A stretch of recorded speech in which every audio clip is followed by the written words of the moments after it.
Minnesota Vikings are 4-0. What's going on, everybody? Welcome to the Vikings Now by Chat Sports. My name is Patrick Siepman, and welcome in to our instant reaction over an absolute heart attack of a game where the Vikings jumped up 28-0, and then the final score ended up being 31-29. Let's just take a look at the broad numbers here to start off. Sam Darnold was very good. 20 of 28, 275 yards, 3 tuds, 1 interception. All 3 of those touchdowns did come in the first half. It's actually all 4 of the Vikings touchdowns came in the first half. But I thought Darnold looked good. The 1 interception was a bad call by the refs. It was also a bad decision by Darnold, but it technically shouldn't have been an interception, the one to McKinney. But Aaron Jones, 22 carries, 93 yards on the ground. He looked good.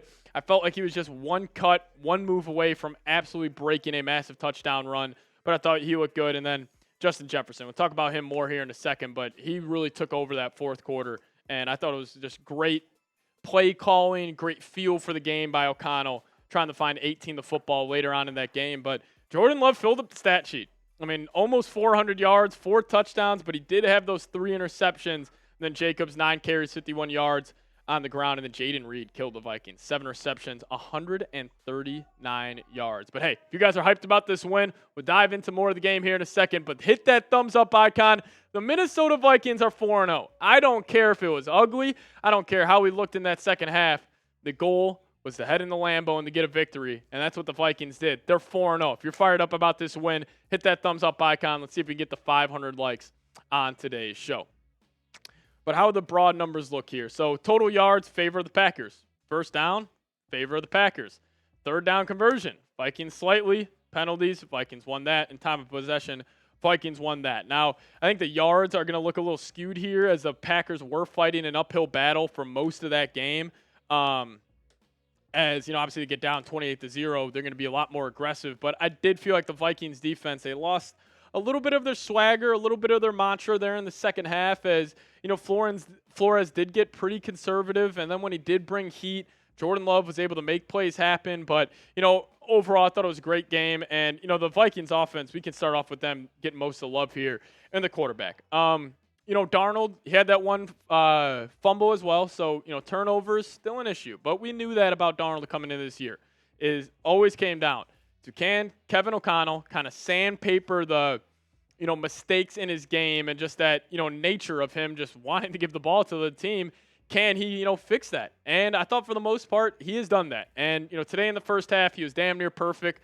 20 of 28, 275 yards, 3 touchdowns, and specifically that last drive to Justin Jefferson where he found him on, it was actually the drive before and the last drive, but it was that 3rd and 12 play. Jefferson was running an out route, and Darnold just put it out there. He had the reach for the ball, toe drag swag.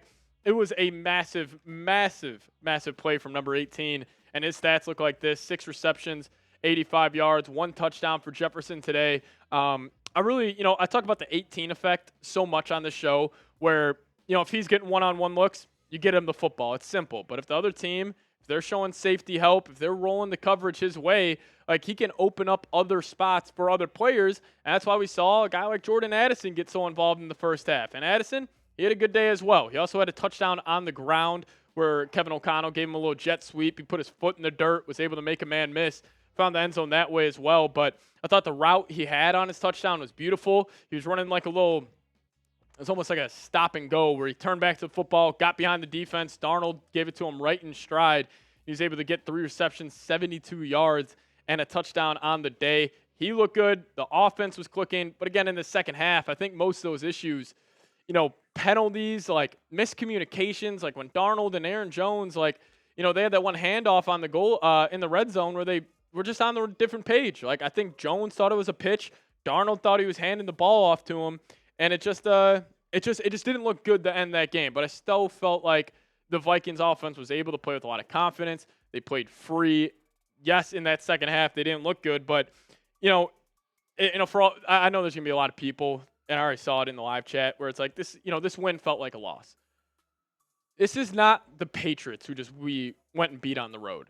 This is a Packers team who smacked the AFC South their last 2 games without their starting quarterback. They get him back probably around 90, 85% healthy. The Vikings still went in there and got a massive victory. I don't care how it looked. I know it was ugly, but the fact that you were able to still get a victory and move to 4-0 on the season, and maybe no, maybe this is on me. I told you guys to treat this team like a Super Bowl team. They did not look like that in the second half. But still, man, I mean, you went in the Lambeau, you got to win. Even if we match up with them again, obviously in Minnesota later on in the year, or even in the playoffs, I would feel very confident with the Vikings, getting a victory against the Packers. But how did their offensive numbers look? 5.8 yards per play today. Darnold, 20 of 28, 270-plus yards. That does include sacks in there as well. But run game, you ran for over 100 yards today, which is good, but was only able to get 3.5 yards a clip. Again, I thought maybe Kevin O'Connell in the second half, it just maybe felt a little too obvious when he was running the run. But, still, I thought it was a good game. But then the 3 turnovers, 2 fumbles, and the interception killed this Vikings team today. Big reason why the Packers were able to get back into this football game. But I want you guys to answer this question for me. This is going to be today's pinned comment. So if YouTube throws an ad break your way, sit back, let it play, and let me know what you guys think the Vikings record will be at the end of the season. I got 13-4. That's what I'm going to go with. But hey, if YouTube throws an ad break your way right now, sit back, let it play, help us out, and go answer today's pinned comment of predicting the Vikings record. I'll talk about the Vikings defense here in a second, but first, I got to give a massive shout out to today's sponsor, and that is Prize Picks. If you guys download the Prize Picks app, plug in promo code CONS, you guys will get $50 instantly when you play just $5. That's code CONS on Prize Picks to get $50 instantly when you play $5. You don't even need to win to receive the $50 bonus. It's guaranteed. Now, Prize Picks is America's #1 daily fantasy sports app with over 5 million active members. Prize Picks is the easiest and most exciting way to play daily fantasy sports. Unlike other apps, on Prize Picks, it's just you against the numbers. And all you do is pick more or less on 2 to 6 player stat projections and watch the winnings roll in. This was an example of a lineup I had today for the Packers-Vikings game. Aaron Jones, he hit his more on his rushing yards, but he wasn't able to find the end zone. And I took the less on Jordan Love, 1.5 passing touchdowns. But because of the garbage time and the Packers have an incredible comeback, he, handed me a loss on my Prize Picks lineup. But because I got the $50 bonus, I'm not sweating it, and you guys can do the same. If you guys plug in promo code CONS, you guys will get $50 instantly when you play $5. It's code CONS on Prize Picks to get $50 instantly when you play $5. You don't even need to win to receive the $50 bonus. It's guaranteed. Prize Picks, run your game. Shout out to them for sponsoring today's post-game reaction. All right, let's talk about the defense here. Now, the raw numbers are going to look bad. You give up almost 500 yards of offense. That's not good. 6.3 yards per play. But the Packers dropped back and threw the ball 54 times today. One for 379 yards. It's a big chunk plays, especially the Jordan Reed. But, on the ground, I thought the Vikings were actually good in their rush defense today, even though, 4.5 yards per carry isn't great. I just felt like on early downs, they were able to force the Packers, especially in that first half, into a lot of 3rd and 7s, 3rd and 8s, which is a big reason why the Vikings won. And then that right there, the turnovers. 3 interceptions from Love. You were able to Peanut Tillman punch a ball by Byron Murphy, who had a unbelievable game. But we could talk about Jordan Love here. So Jordan Love, he was good today, but he was definitely limited because of his sprained MCL. And I thought the Vikings defense did a good job. They definitely need to hop back and watch this film on why Love was able to carve them up for almost 404. Yes, he had the 3 interceptions, and that's great for the Vikings defense. But, I felt like too much. He was able to get outside the pocket, make a play, and then he would just toss one downfield. Sometimes they led to interceptions, but also he had a lot of big plays. So, I think people are going to freak out about the defense in the second half, and I understand that, but again, I'm just not really too worried about it. But on the ground game for the Packers, Josh Jacobs, 9 carries, 51 yards. I thought he had an okay game. I still think they made the wrong decision of, picking him over Aaron Jones. And then our guy, Jaden Reed, he was awesome today. He had an awesome catch against Harrison Smith, 7 receptions, 140 yards. He was really getting it going. Had a long of 42. But Dontavian Wicks, he had a couple big touchdown catches in the second half.